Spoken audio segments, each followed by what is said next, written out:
नमस्कार, आप देख रहे हैं कालचक्र। मैं हूं आपके साथ रश्मि और मेरे साथ है प्रश्न कुंडली विशेषज्ञ पंडित सुरेश पांडे जी।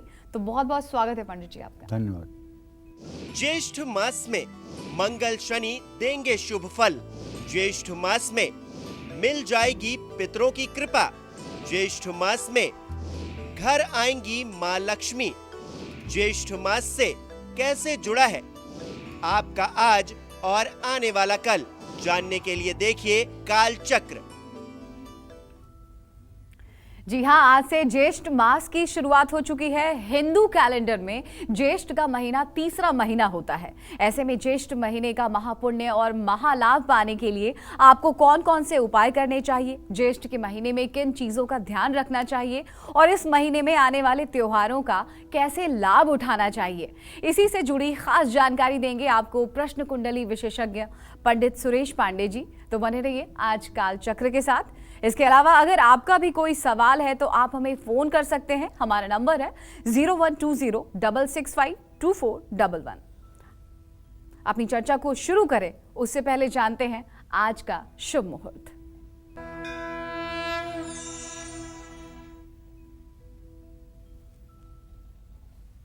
छह मई 2023 दिन शनिवार। आज ज्येष्ठ कृष्ण पक्ष की प्रतिपदा तिथि रात 9:52 तक है। इसके बाद द्वितीया तिथि शुरू हो जाएगी। विशाखा नक्षत्र रात 9:13 तक, इसके बाद अनुराधा नक्षत्र शुरू होगा। वरियान योग सुबह 7:31 से शुरू हो चुका है और आज से ज्येष्ठ मास की शुरुआत हो चुकी है। आज नारद जयंती भी है और आज के कुछ इसी क्रम में अशुभ मुहूर्त भी हैं, जैसे राहु काल सुबह 9 बजे से 10:30 बजे तक, यमगंड काल दोपहर 1:58 से दोपहर 3:39 तक। इन अशुभ समयों में न तो किसी कार्य का शुभारंभ करें और न ही यात्रा के लिए प्रस्थान करें। जय मां विंध्यवासिनी। तो शास्त्रों में ज्येष्ठ के महीने को काफी महत्वपूर्ण माना गया है। पंडित जी, तो आप हमें बताइए इस महीने का महत्व क्या है और इस महीने में 2 बड़े व्रत आते हैं और इस महीने से जुड़ी और क्या क्या खास बातें हैं। पहली बात तो ये अच्छी तरह से रश्मि जान लो कि ज्येष्ठ और आषाढ़ का महीना ये ग्रीष्म ऋतु है। मधु माधव बसंत ऋतु ग्रीष्म जेठ आषाढ़। ज्येष्ठ और आषाढ़ का महीना ये ग्रीष्म ऋतु का महीना है और हिंदू पंचांग के अनुसार ये तीसरा महीना है। हिंदू पंचांग के अनुसार विक्रम संवत की शुरुआत चैत्र के महीने से होती है।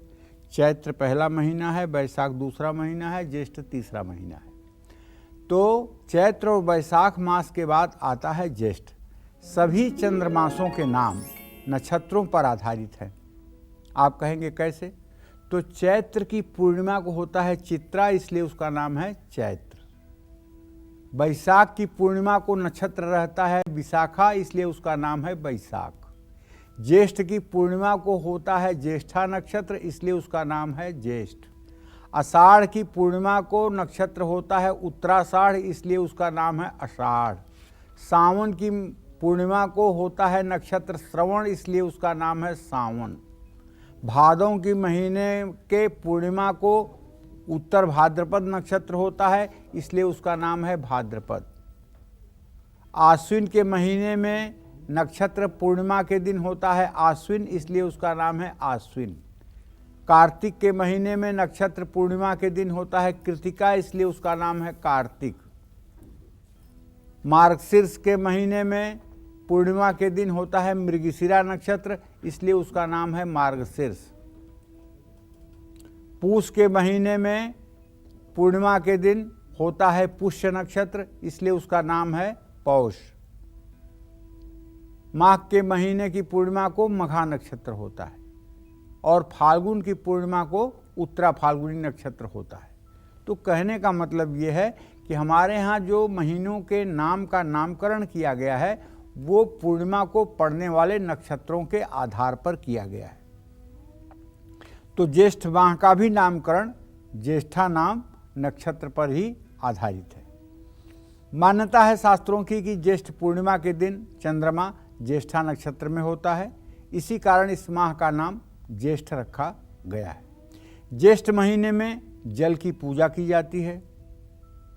ज्येष्ठ के महीने में जल से जुड़े दो त्यौहार आते हैं, जैसे गंगा दशहरा और निर्जला एकादशी। ज्येष्ठ मास में सूर्य और जल के देवता वरुण की पूजा काफ़ी फलदायी मानी जाती है। ज्येष्ठ मास में जल के संरक्षण का प्रयास किया जाता है।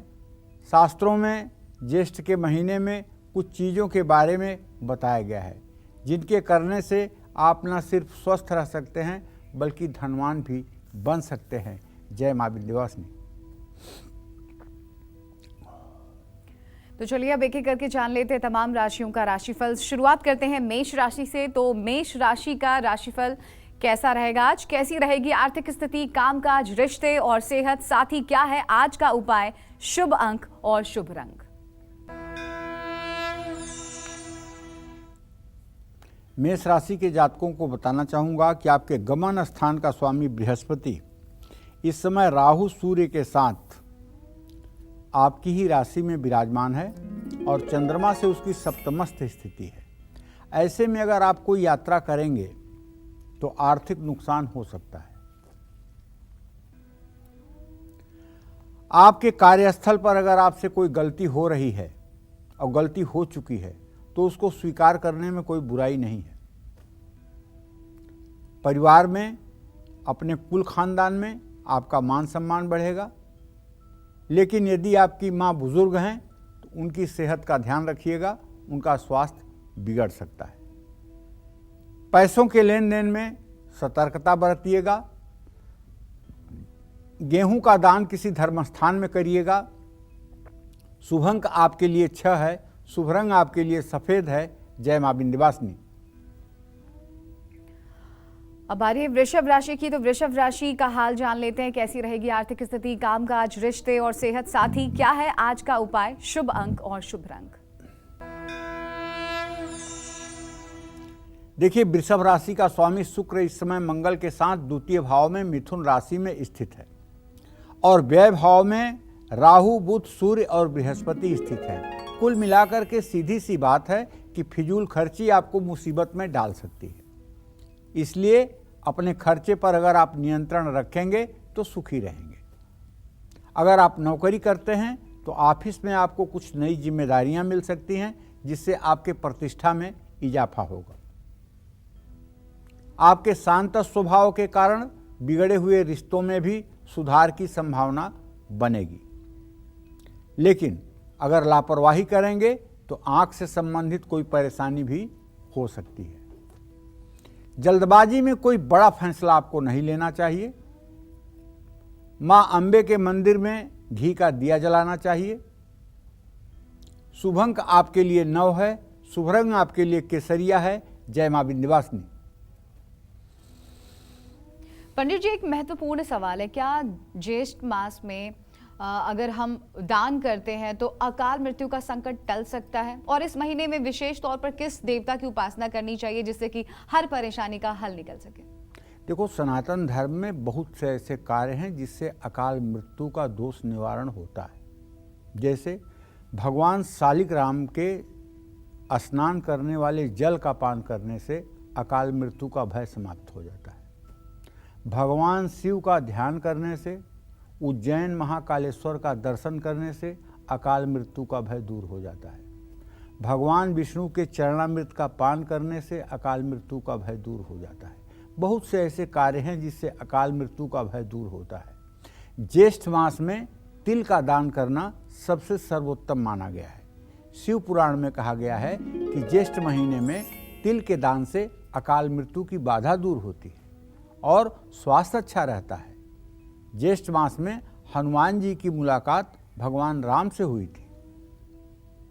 ऐसे में ज्येष्ठ मास हनुमान जी को बहुत प्रिय है। ज्येष्ठ महीने में ही बड़ा मंगलवार मनाया जाता है, जिसमें हनुमान जी की उपासना की जाती है। ज्येष्ठ मास के हर मंगलवार को हनुमान जी को हलवा पूड़ी का भोग लगाना चाहिए। भूखे लोगों को हलवा पूड़ी और जल देना चाहिए। ऐसा करने से मंगल संबंधी हर समस्या का निदान हो जाएगा। अगर मंगल आपकी जन्म कुंडली में कमजोर है, मंगल आपकी कुंडली में भाग्य भाव का स्वामी होकर के और व्यय भाव में बैठा हुआ है। अगर आपके भाग्य भाव का स्वामी मंगल होगा और व्यय भाव में बैठेगा तो निश्चित रूप से भाई बहनों के द्वारा आपको संतरास मिलेगा।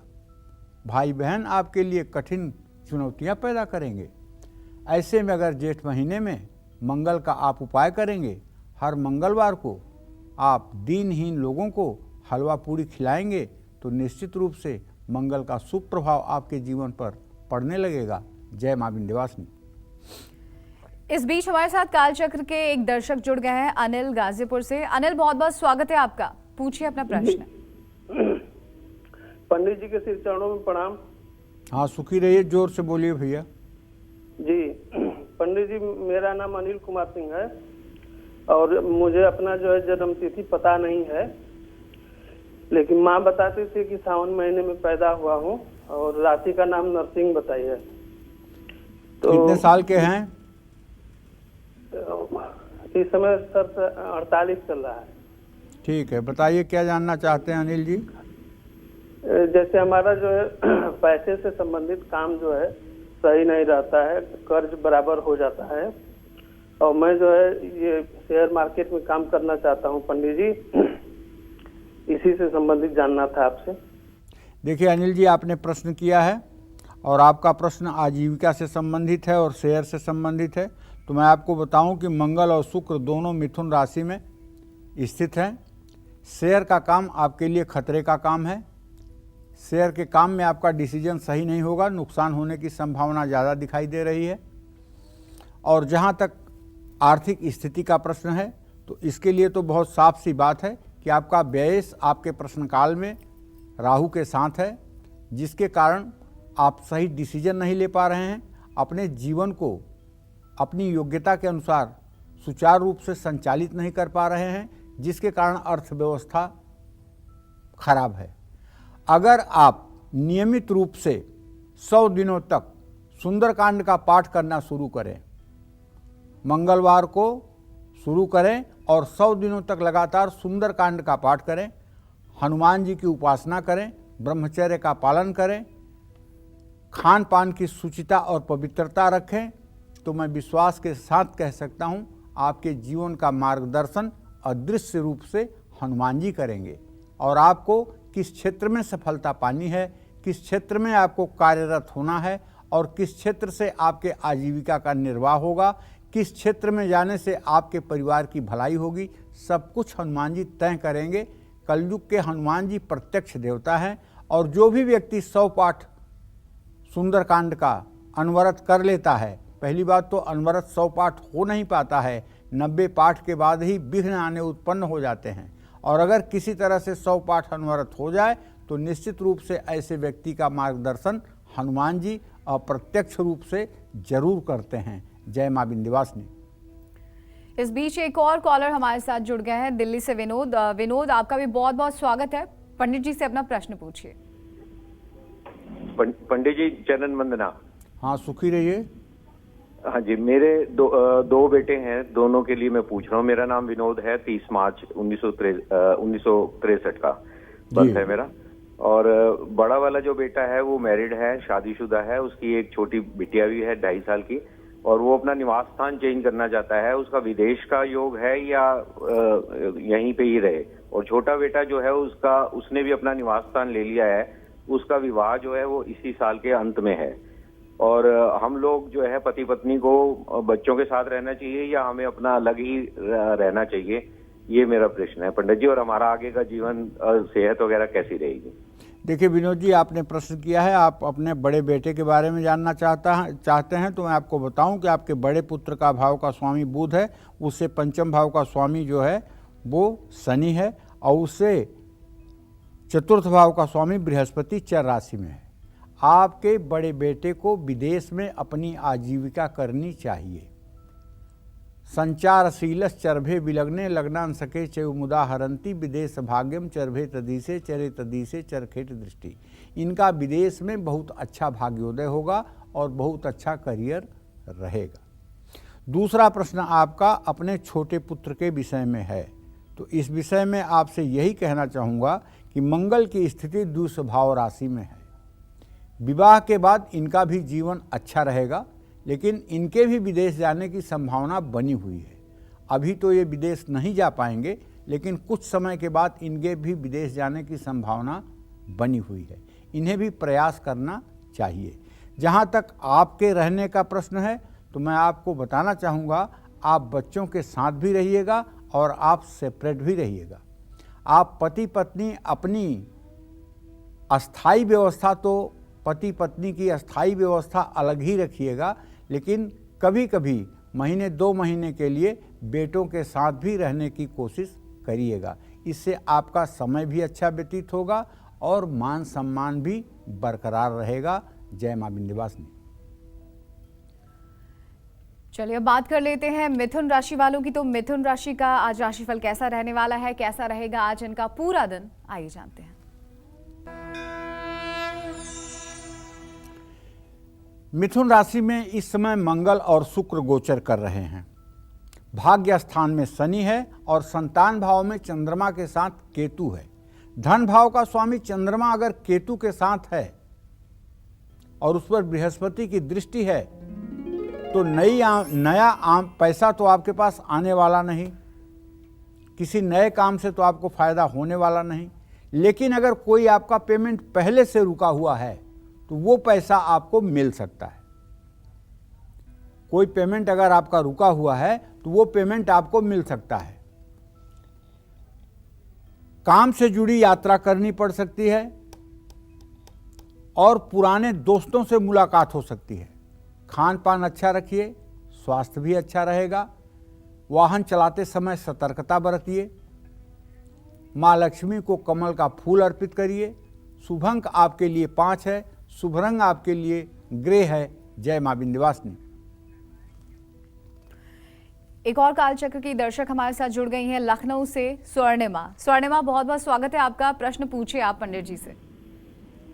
नमस्कार पंडित जी। हाँ, सदा सुखी रहो बेटा।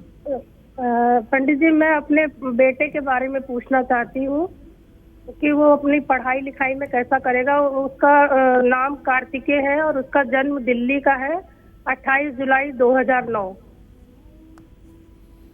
अब स्वर्णिमा, जो आपने अपने बेटे के पढ़ाई के बारे में पूछा है, तो इसके बारे में तो ये कहूँगा कि आपके पुत्र भाव का स्वामी बुध और उससे पंचम भाव का स्वामी शुक्र, बुध और शुक्र दोनों की परस्पर तृतीय एकादश स्थिति इस बात का संकेत करती है कि आपके बेटे की शैक्षणिक योग्यता बहुत अच्छी रहने वाली है।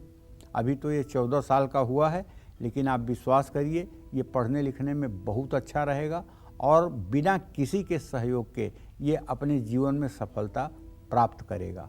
हाँ, एक काम आप चाहें तो कर सकती हैं। इसे एक 5 मुखी रुद्राक्ष बुधवार के दिन गले में धारण करवा दीजिए और गणेश चालीसा का पाठ करने के लिए कहिए। गणेश जी की उपासना जितना अधिक से अधिक ये करेगा, उतनी अधिक से अधिक इसकी बुद्धि तीव्र होगी और पढ़ाई में एकाग्र होगा। जय मां विंध्यवासिनी। चलिए बात कर लेते हैं कर्क राशि वालों की। तो कैसा रहेगा आज इनका पूरा दिन, पंडित जी बताएंगे।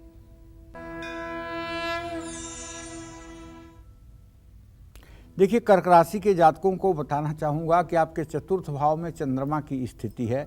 ये भूम भवन वाहन का स्थान है, तो ऐसे में पैतृक संपत्ति मिलने का योग बना हुआ है। किसी बड़े काम में सफलता भी हासिल होगी। पारिवारिक मतभेद समाप्त हो सकते हैं, लेकिन सरदर्द और माइग्रेन की समस्या आपको परेशान कर सकती है। प्रॉपर्टी में निवेश सोच समझ कर करें। गाय को रोटी खिलाएं। शुभ अंक आपके लिए 5 है। शुभ रंग आपके लिए नीला है। जय मां विंध्यवासिनी। एक और कॉलर हमारे साथ जुड़ गई है, मोनिका दिल्ली से जुड़ी हैं। मोनिका, प्रश्न पूछिए आप अपना। हेलो। हाँ मोनिका, बोलो। पंडित जी, मैं दिल्ली से बात कर रही हूँ। जी, और क्या कहते हैं, मैंने अपनी बेटी के बारे में पूछना है, जानवी के बारे में। उसका बर्थडे है 7 अप्रैल 2010, 9:54 सुबह। तो आपने उसको बताया था कि चांदी का छल्ला पहनाना है, पर वो हमने पहनाया, पर उस पर कोई असर नहीं हुआ। इतना परेशान करती है, गुस्सा इतना, ना मंदिर जाना, ना पढ़ाई करनी, ना कुछ। और एक और प्रश्न था कि राहु काल में पूछना आपसे प्रश्न की अच्छा बात है या नहीं है, ये बताना था। देखिए, ऐसा है, प्रश्न पूछने में राहु काल का भेद नहीं होता है। राहु काल में सिर्फ यात्रा नहीं करनी चाहिए, प्रश्न पूछने में कोई दोष नहीं है, पहली बात। दूसरी बात, बेटी का जो गुस्सा है, मैंने आपसे कहा होगा कि एक चांदी का छल्ला सोमवार के दिन दूध गंगा जल से धो करके और उसे उसके बाएं हाथ के अंगूठे में पहना दीजिए। इससे निश्चित रूप से उसकी थोड़ी सी क्रोध में कमी आएगी। अगर इसके बाद भी नहीं आती है कमी, तो उसे मंगलवार के दिन किसी गौशाले में लेकर जाइए और गाय के पूंछ से 7 बार उसके सर पर झाड़ा लगवाइए। निश्चित रूप से उसका क्रोध कम हो जाएगा, इसमें कोई दो राय नहीं है। लेकिन क्रोध जो है एक जन्मजात मनुष्य के अंदर आदत है और ये इतना जल्दी ठीक भी नहीं हो जाता है। अगर इतने छोटे छोटे उपायों से और क्रोध रूपी दैत्य ठीक हो जाता तो संसार में किसी को क्रोध आता ही नहीं। ये सब तो प्रतीकात्मक हैं। कुछ जिन लोगों को अनायास क्रोध आता है उनके लिए ये चीज़ें फायदेमंद हैं। मैं आपसे यही कहना चाहूँगा कि इस बच्ची के बेडरूम में आपको 3 मोर पंख भी रखने चाहिए। 3 मोर पंख अगर इसके बेडरूम में रहेंगे तो उससे भी इसको गुस्सा कम आएगी। और इसको लाल रंग के, नीले रंग के कपड़े नहीं पहनने देना चाहिए। हर समय इसे हल्के पीले रंग के, पिंक कलर के, सफ़ेद रंग के कपड़े पहनाने चाहिए। तांबे की वस्तुओं का उपयोग इसे नहीं करने देना चाहिए। इन सब चीज़ों से इसका गुस्सा शांत होगा और ये कहना सुनना आपका मानेगी। आज से ज्येष्ठ महीने की शुरुआत हो चुकी है। इस ज्येष्ठ महीने में किए गए कौन से उपाय और दान दिलाएंगे आपको मां लक्ष्मी और पितरों की मां कृपा, टालेंगे अकाल मृत्यु का संकट और दिलाएंगे महापुण्य, ये सभी जानकारियां बता रहे हैं आज आपको पंडित जी। अपने इस खास चर्चा को आगे बढ़ाते हुए हम बात करते हैं उन बच्चों की जो इस महीने में जन्म लेंगे या फिर जो इस महीने में जन्मे हैं। ऐसे लोगों का स्वभाव और भाग्य कैसे रहता है, आइए जानते हैं पंडित जी से। पंडित जी बताइए, कैसा रहेगा उन बच्चों का फ्यूचर और नेचर जिन्होंने इस महीने में जन्म लिया है।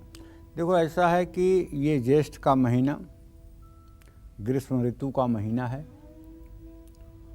और इस महीने में शुरुआत में मेष राशि में सूर्य रहता है।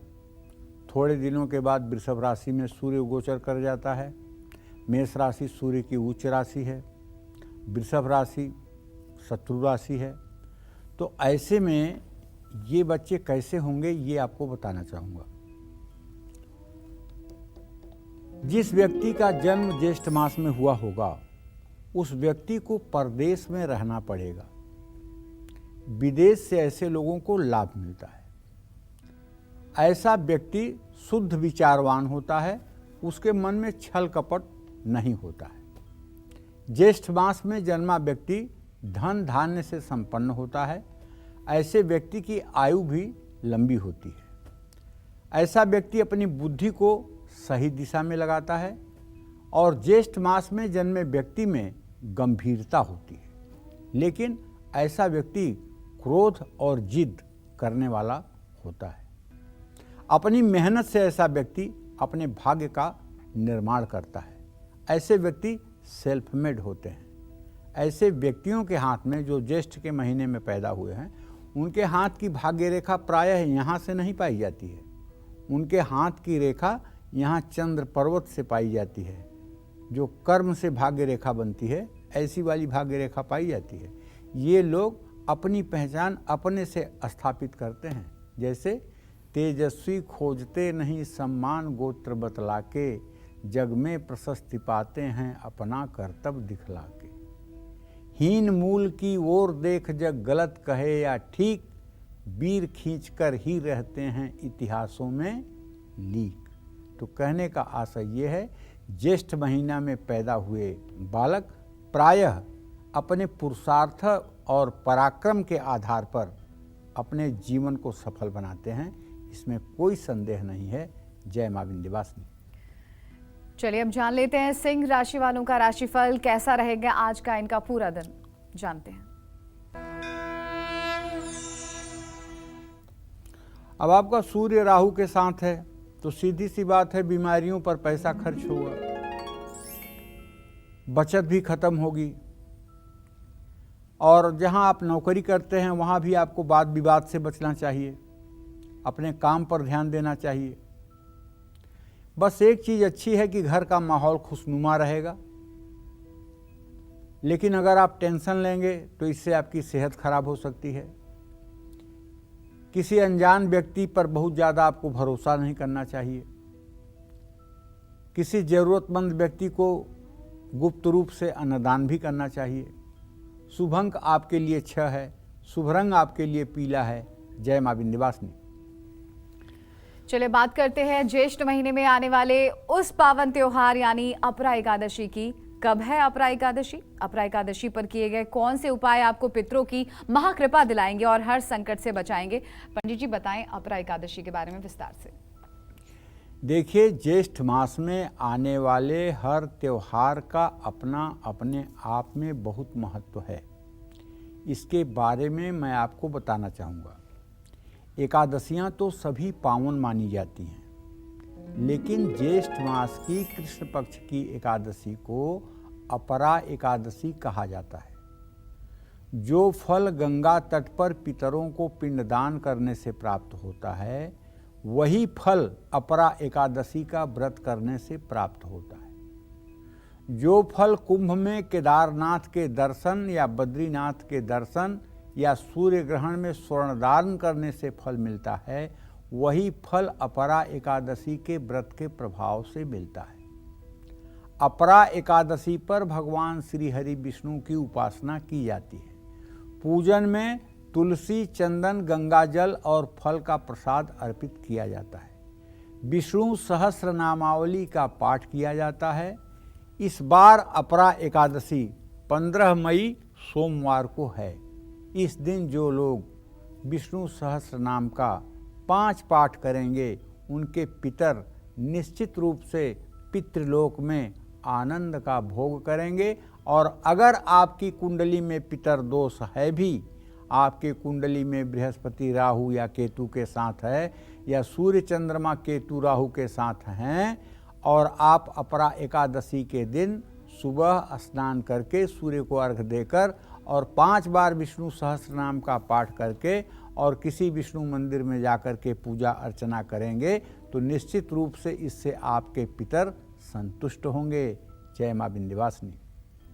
चलिए आगे बढ़ते हैं और जान लेते हैं क्या है कन्या राशि का राशिफल, कैसी रहेगी आर्थिक स्थिति, कामकाज, रिश्ते और सेहत, साथ ही क्या है आज का उपाय, शुभ अंक और शुभ रंग।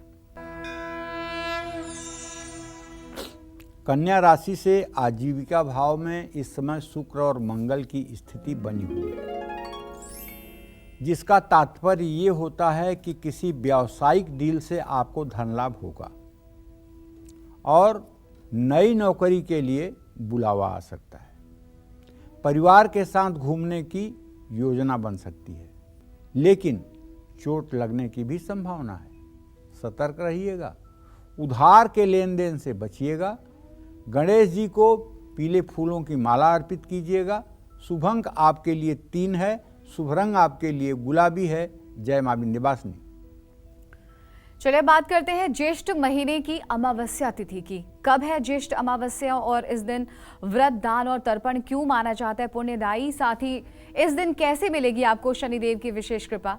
पंडित जी बताइए क्या है अमावस्या तिथि पर करने वाले वो उपाय जो हमारे दर्शकों को करने चाहिए? देखिए, ज्येष्ठ कृष्ण पक्ष में अमावस्या तिथि का अपने आप में बहुत महत्व है।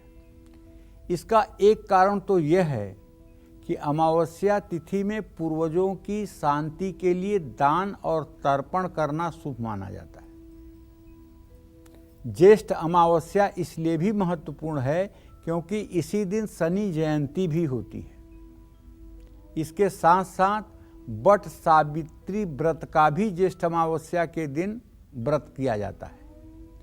इस बार ज्येष्ठ अमावस्या 19 मई शुक्रवार को है, तो इसका अपने आप में महत्व है।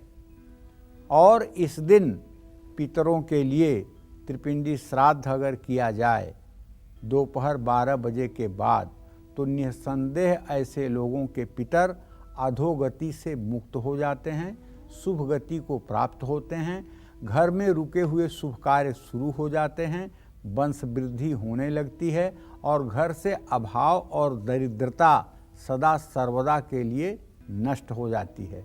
देखिए, देवता एक बार नाराज हो जाएंगे तो आपका कुछ नहीं बिगाड़ेंगे, लेकिन अगर पितर नाराज हो जाते हैं तो आप समझ लीजिए कि अनर्थ हो जाता है। जिन परिवारों के ऊपर पितर दोष है उनसे आप पूछिए। 50-50 साल की उम्र के भाई बहन हो गए हैं, किसी की शादियां नहीं हुई। परिवार में आकस्मिक मृत्यु हो रही है, 2 साल पर 1 साल पर कोई न कोई मर रहा है, बिना किसी रोग बीमारी के अचानक मृत्यु हो रही है। ये क्या है?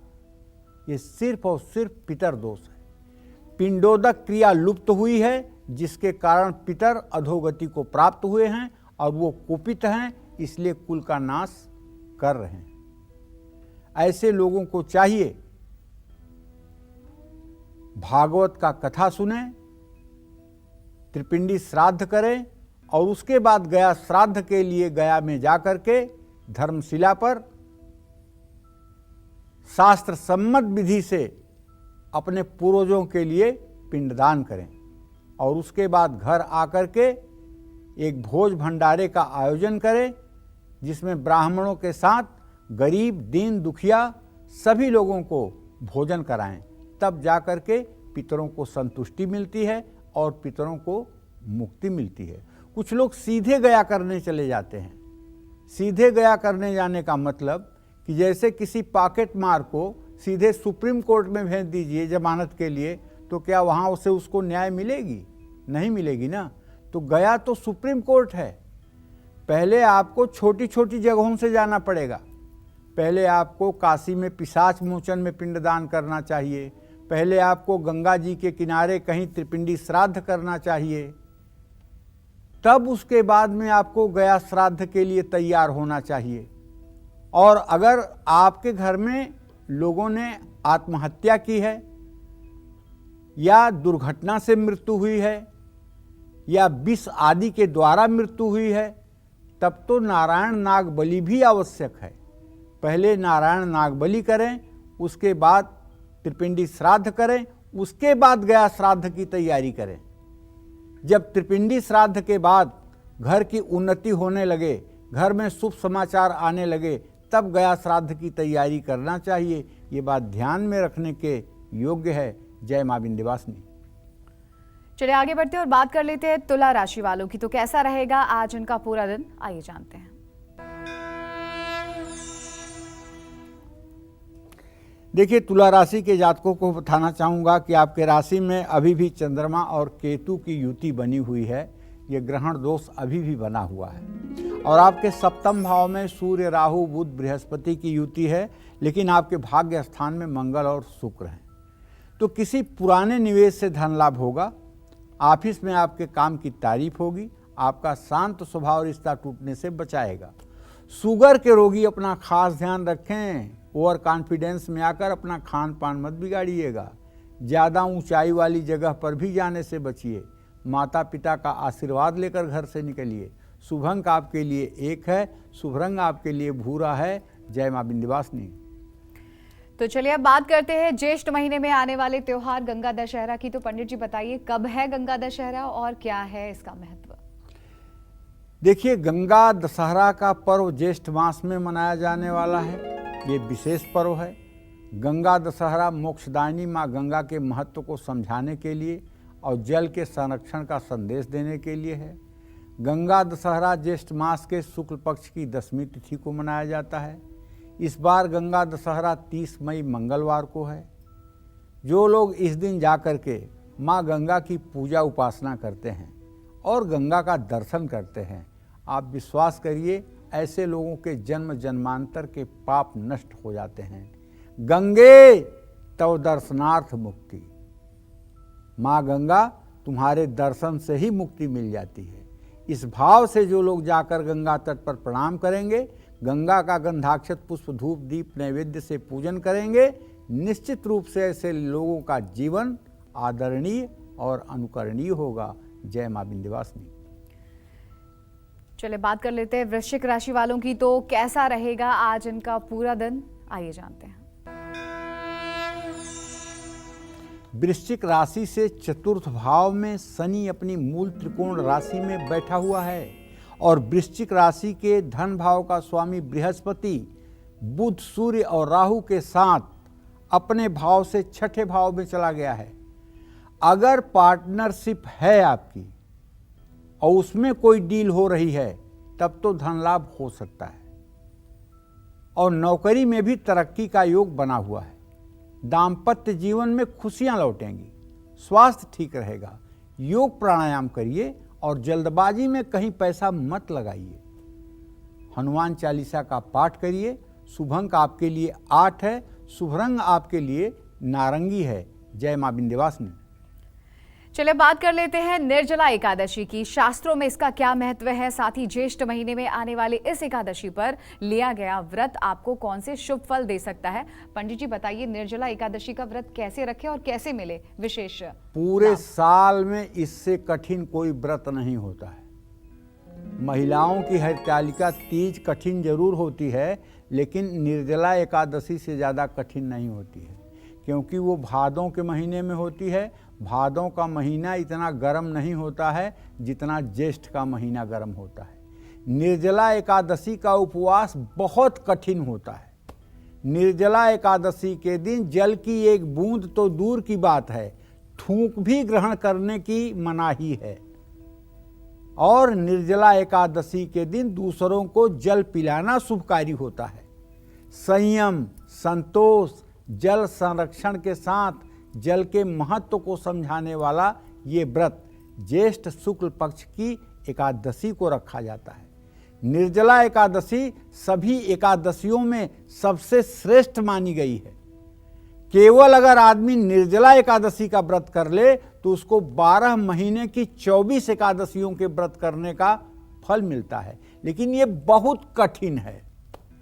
इस बार निर्जला एकादशी का व्रत 31 मई बुधवार को रखा जाएगा और वो लोग परम सौभाग्यशाली होंगे जो भगवान श्री हरि विष्णु के इस व्रत को करके और उनकी कृपा प्राप्त करेंगे। जय मां विंध्यवासिनी। चलिए अब बात करते हैं हम धनु राशि की, क्या कहता है धनु राशि का राशिफल, कैसा रहेगा आज इनका पूरा दिन, आइए जानते हैं। चलिए, धनु राशि का स्वामी बृहस्पति इस समय मीन राशि में स्थित है। राहु बुध सूर्य के साथ स्थित है। धनहानि होगी पक्का, सतर्क रहिएगा। ऑफिस में अधिकारियों से विवाद भी हो सकता है क्योंकि आपका ग्रह गोचर ठीक नहीं है और बेवजह पिता से भी अनबन हो सकती है। पैर और घुटनों का दर्द परेशान कर सकता है क्योंकि आपका ग्रह गोचर ठीक नहीं है। पैसों का लेन देन संभल कर करिए। माँ लक्ष्मी के मंत्रों का जितना हो सके जप करिए। शुभ अंक आपके लिए 6 है, शुभ रंग आपके लिए गोल्डन है। जय मां विंध्यवासिनी। अब बात कर लेते हैं मकर राशि वालों की, तो जान लेते हैं इनका राशिफल आज कैसा रहेगा। देखिए, शनिदेव तो आपके धन भाव में बैठे हुए हैं भैया, इनकम बढ़ेगी और कहीं आप पैसा भी लगाएंगे, उससे आपको लाभ भी मिलेगा। नौकरी में आपके स्थानांतरण का योग बन रहा है। बच्चों से जुड़ा शुभ समाचार भी आपको प्राप्त होगा। लेकिन अगर पहले से आपको पीठ दर्द की कोई समस्या है तो वो परेशानी आपको परेशान कर सकती है। व्यर्थ की जिद आज आपको नुकसान करा सकती है। शिवलिंग पर जल चढ़ाइएगा। शुभ अंक आपके लिए 7 रहेगा, शुभ रंग आपके लिए आसमानी रहेगा। जय मां विंध्यवासिनी। अब जान लेते हैं कुंभ राशि का राशिफल क्या है। अब बात करें हम कुंभ राशि की, जानते हैं आज उनका भाग्य कितना मजबूत रहने वाला है। कुंभ राशि में शनिदेव हैं और पराक्रम के स्थान में सूर्य, बुध, राहु और बृहस्पति हैं, तो कारोबार में धनहानि हो सकती है, सावधान रहिएगा।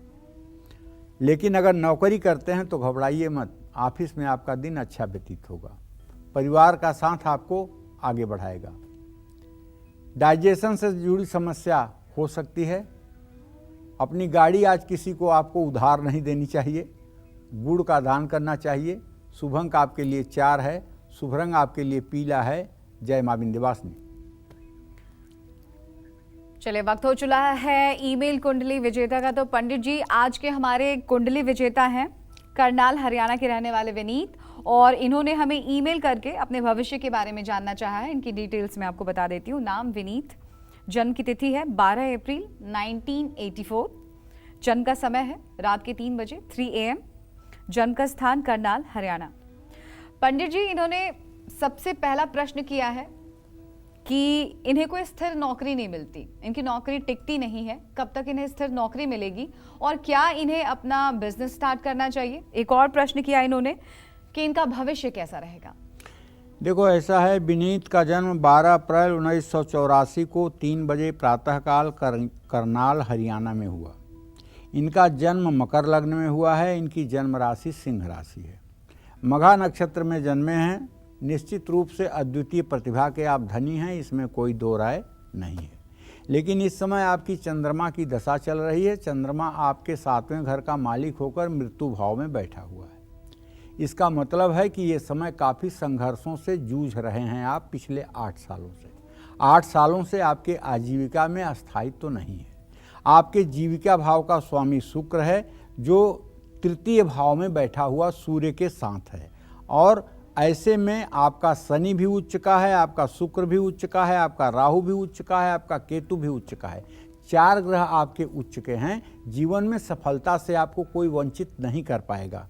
लेकिन बस ध्यान देने की ये बात है कि आप किसी तकनीकी क्षेत्र में अगर नौकरी करें तो वहाँ आप टिकाऊ रहेंगे। गैस, पेट्रोलियम, लोहा, कोयला से रिलेटेड किसी संस्था में अगर आप काम करें तो उसमें आप सफल होंगे। इन चीज़ों से संबंधित कोई व्यवसाय करें तो उसमें आपको सफलता मिलेगी। रही बात इस समय की, तो अभी चंद्र में शुक्र का अंतर है। अभी समय 13 अगस्त 2024 तक बहुत अच्छा नहीं है। इस समय में आपको रोज लक्ष्मी चालीसा का पाठ करना चाहिए, और हो सके तो शुक्रवार के दिन आपको किसी देवी मंदिर में भी जाकर के कपूर से आरती करनी चाहिए, लाल फूलों की माला चढ़ानी चाहिए। भविष्य आपका बिल्कुल ठीक है। भविष्य को लेकर चिंतित मत होइए, लेकिन अभी आने वाला 1.5 साल आपके लिए अच्छा नहीं है। जय मां विंध्यवासिनी। ज्येष्ठ के महीने में कब सोने से पड़ सकते हैं आप बीमार, कौन से कार्य करने से छिन सकती है खुशियां, हो सकते हैं आप कंगाल। आइए सीधे जान लेते हैं हम पंडित जी से। पंडित जी बताएं।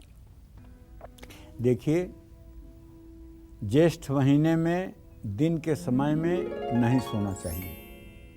जो ज्येष्ठ मास में दिन के समय में सोते हैं वो लोग रोगी और बीमार हो जाते हैं। लेकिन जो लोग 12 महीना दिन में 1 घंटे सोते हैं, अगर वो लोग ज्येष्ठ महीने में भी सोएंगे तो उनके ऊपर इसका असर नहीं पड़ेगा, क्योंकि उनके शरीर का जो एक आदत बन गई है, उनके शरीर का जो एक नेचर बन गया है सोने का 1 घंटे, वो उनके लिए ज़रूरी है, न कि ज्येष्ठ का महीना उनके लिए हानिकारक है। ऐसा भी कहा गया है कि ज्येष्ठ मास में दोपहर के समय चलना भी नहीं चाहिए, यात्रा भी नहीं करनी चाहिए, और ज्येष्ठ मास में बैगन का सेवन तो भूल कर नहीं करना चाहिए। ज्येष्ठ ऐसा माना जाता है कि ज्येष्ठ मास में बैगन का सेवन करने से संतान को दुख पहुंचता है, और ज्येष्ठ के महीने में ज्येष्ठ पुत्र और ज्येष्ठ पुत्री का विवाह भी नहीं करना चाहिए। लेकिन अगर केवल ज्येष्ठ पुत्र है और ज्येष्ठ का महीना है तो शादी हो सकती है। लेकिन अगर ज्येष्ठ लड़की भी है, ज्येष्ठ लड़का भी है और ज्येष्ठ का महीना भी है, 3 ज्येष्ठ अगर एक साथ हो जाएं तब विवाह नहीं हो सकता है। इस बात का ठीक से स्पष्टीकरण कर लीजिए, वरना आधी अधूरी बात सुन करके आप किसी को गलत सलाह दे सकते हैं। ज्येष्ठ का महीना हो, अपने माँ बाप की सबसे बड़ी लड़की हो, अपने माँ बाप का सबसे बड़ा लड़का हो, अगर ये तीनों संयोग एक साथ बनते हों तो विवाह नहीं करना चाहिए। लेकिन ज्येष्ठ का महीना हो और ज्येष्ठ लड़का हो, लड़की अपने माँ बाप की छोटी हो तो शादी हो सकती है। इसी तरह से लड़की अपने माँ बाप की ज्येष्ठ हो और लड़का अपने माँ बाप का छोटा हो, ज्येष्ठ का महीना हो, तब भी शादी हो सकती है। जय माँ विंध्यवासिनी। चलिए अब बात करते हैं मीन राशि वालों की, जानते हैं आज उनका भाग्य कितना मजबूत रहने वाला है। देखिए, मीन राशि में तो कोई ग्रह नहीं है, लेकिन मीन राशि का स्वामी बृहस्पति धन भाव में राहु सूर्य बुध के साथ स्थित है। अब कहने का मतलब तो ये है कि आत्मविश्वास जितना अच्छा आपका रहेगा उतना ही आप धन लाभ कर पाएंगे। आज आपके आत्मविश्वास का ही कमाल होगा। नौकरी में तरक्की के योग बने हुए हैं, नए रिश्ते भी बनेंगे और विवाह के लिए प्रपोजल भी आ सकता है। अगर आप ज़्यादा भागदौड़ करेंगे तो सेहत बिगड़ सकती है। बड़े बुजुर्गों का अपमान बिल्कुल भूल करके भी ना करें। चींटियों को आटा डालें। शुभ अंक आपके लिए 2 है, शुभ रंग आपके लिए हरा है। जय मां विंध्यवासिनी।